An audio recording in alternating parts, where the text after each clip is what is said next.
ఈరోజు దేవుని వాగ్దానం యెషయా గ్రంథము 43వ అధ్యాయం 15వ వచనం.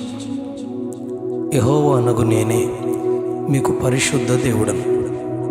యెహోవా అనగు నేనే మీకు పరిశుద్ధ దేవుడను.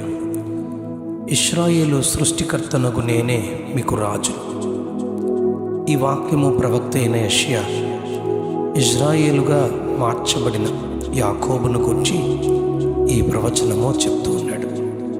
ఈ అధ్యాయంలో ఎన్నోసార్లు నేను నిన్ను సృజించిన వాడనని 43వ అధ్యాయం 1వ వచనంలో, 7వ వచనంలో నిన్ను సృజించినవాడు అని మరొకసారి, అలాగే నిన్ను రక్షించువాడను అని 12వ వచనంలో, విమోచించువాడనని 14వ వచనంలో, నడిపించువాడనని 17వ వచనంలో, అలాగే 25వ వచనంలో అతిక్రమములను తుడిచివేయువాడనని ప్రభు తన ప్రేమను తెలియజేస్తూ ఉన్నాడు. అసలు దేవుడు అనే పదానికి ఆంగ్లంలో గాడ్ అని మనం చదువుతాం. దానిలో 3 అక్షరాలు ఉంటాయి. జీ అనగా జనరేటర్ అంటే సృష్టించువాడు, ఓ అనగా ఆర్గనైజర్ అనగా పరిపాలించువాడు, డి అనగా డిస్ట్రాయర్ సృష్టించి పరిపాలించి లయపరచగలిగిన వాడే దేవుడు. నశింప చేయుటకు అధికారం ఉన్నను, పాపములోనున్న మనుష్యుని ప్రేమించి పాపము నుండి విమోచించి పాప క్షమాపణను ఇచ్చువాడుని రక్షించువాడుగా ఈ అధ్యాయంలో తనను తాను దేవుడు పరిచయం చేసుకుంటూ ఉన్నాడు. యెషయా గ్రంథం 6వ అధ్యాయం 1-4 వచనాలు మనం చూస్తే, సింహాసనాసీనుడకు ప్రభువు శరాపులతో నిత్యము గానము చేయబడుతూ పరిశుద్ధుడు పరిశుద్ధుడు పరిశుద్ధుడు అని పొగడబడుచున్నట్లుగా వ్రాయబడింది. యోహాను సువార్త 8వ అధ్యాయం 46వ వచనంలో, నా యందు పాపమున్నదని మీలో ఎవడు స్థాపించునని దేవుడు అడుగుతూ ఉన్నాడు.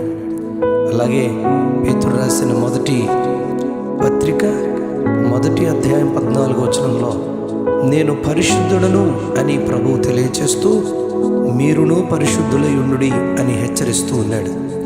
ప్రకటన గ్రంథం 4వ అధ్యాయం 8వ వచనంలో, భూత వర్తమాన భవిష్యత్ కాలములలో ఉండే సర్వాధికారియు దేవుడునగు ప్రభువు పరిశుద్ధుడు పరిశుద్ధుడు పరిశుద్ధుడు అని మానక రాత్రింబగళ్ళు చెప్పుచూ చెప్పబడుతూ ఉంటున్నట్లుగా వ్రాయబడింది. ఈ పరిశుద్ధుడైన దేవుడు పాపి అయిన మానవులను తన రక్తము ద్వారా పాపములను క్షమించి శుద్ధి చేసి నీతిమంతులుగా చేయువాడని ప్రకటన గ్రంథం 7వ అధ్యాయం 14వ వచనంలో మనం చదువుతున్నాం. పరిశుద్ధులుగా చేయువాడని ఈ వచనం మనకు బోధిస్తుంది. యెషయా గ్రంథం 1వ అధ్యాయం 18వ వచనంలో, మీ పాపములు రక్తము వలె ఎర్రనివైనను అవి హిమము వలె తెల్లబడును, కెంపు వలె ఎర్రనివైనను అవి గొర్రెబొచ్చు వలె తెల్లని వగును అని ఆహ్వానిస్తూ ఉన్నాడు.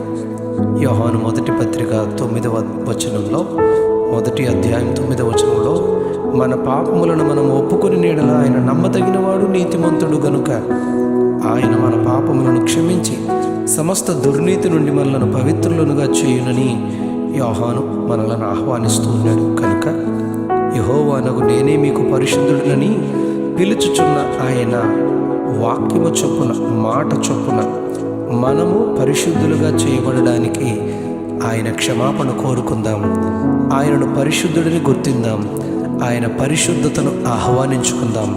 పరిశుద్ధుడైన దేవుడు తన పరిశుద్ధతను మనకిచ్చి పరిశుద్ధులైన సంఘముగా పరలోక రాజ్యంలో నిత్య జీవములో మనల్ని అందరినీ ప్రవేశపెట్టును గాక. యెహోవా అనగు నేనే మీకు పరిశుద్ధుడను పరిశుద్ధ దేవుడను అని ప్రభు ఆహ్వానిస్తున్నారు.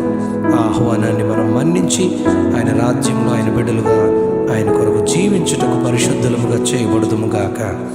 ఆమేన్.